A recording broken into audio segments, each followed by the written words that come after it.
తెలంగాణ రాజకీయాల్లో మళ్లీ గులాబీ దళం కదం తొక్కబోతోంది. అసెంబ్లీ ఎన్నికల ఫలితాల తర్వాత సైలెంట్ అయిన బీఆర్ఎస్ ఇప్పుడు డబుల్ అగ్రెషన్తో బీఆర్ఎస్ 2.0గా మారబోతోంది. మంగళవారం ఎర్రవెల్లి ఫామ్ హౌస్లో కేసీఆర్, కేటీఆర్, హరీష్ రావు సహా 23 మంది కీలక నేతలతో జరిగిన సుదీర్ఘ భేటీ గులాబీ శ్రేణుల్లో కొత్త ఉత్సాహాన్ని నింపుతోంది. ఇంతకీ ఆ భేటీలో కేసీఆర్ వేసిన మాస్టర్ స్కెచ్ ఏంటి? రాబోయే 2 ఏళ్ల యాక్షన్ ప్లాన్ ఏంటి? డిజిటల్ విప్లవం, హైటెక్ మెంబర్షిప్, పాత పద్ధతులకు స్వస్తి చెబుతూ బీఆర్ఎస్ ఇక పూర్తి స్థాయిలో టెక్నాలజీ బాట పట్టబోతోంది. స్మార్ట్ సభ్యత్వ నమోదు కార్యక్రమంతో బూత్ స్థాయి కార్యకర్తల డేటాను డిజిటలైజ్ చేయనున్నారు. దీనివల్ల గల్లీలో ఉండే కార్యకర్తకు అధిష్టానానికి మధ్య డైరెక్ట్ కనెక్షన్ ఏర్పడుతుంది.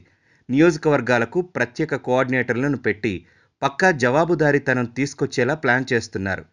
కాంగ్రెస్ వైఫల్యాలే టార్గెట్. భారీ సభలు, సమావేశాల కంటే డైరెక్ట్గా ప్రజల్లోకి వెళ్లడమే కేసీఆర్ తాజా వ్యూహం.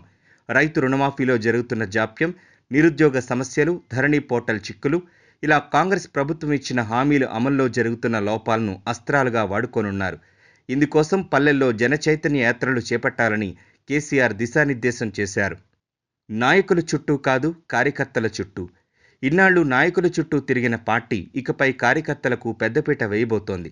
కేడర్ డ్రీవెన్ పార్టీగా బీఆర్ఎస్ను మార్చేలా కొత్త ప్రణాళికలు రచిస్తున్నారు.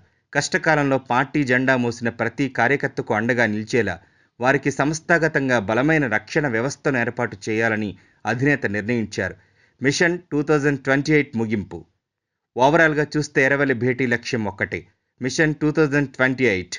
తెలంగాణ అస్తిత్వం, అభివృద్ధి అనే పాయింట్లను మళ్లీ బలంగా ప్రజల్లోకి తీసుకెళ్లి రీక్లెయిమింగ్ తెలంగాణ నినాదంతో అధికార పక్షంపై పోరాటానికి బీఆర్ఎస్ శంఖారావం పూరించింది.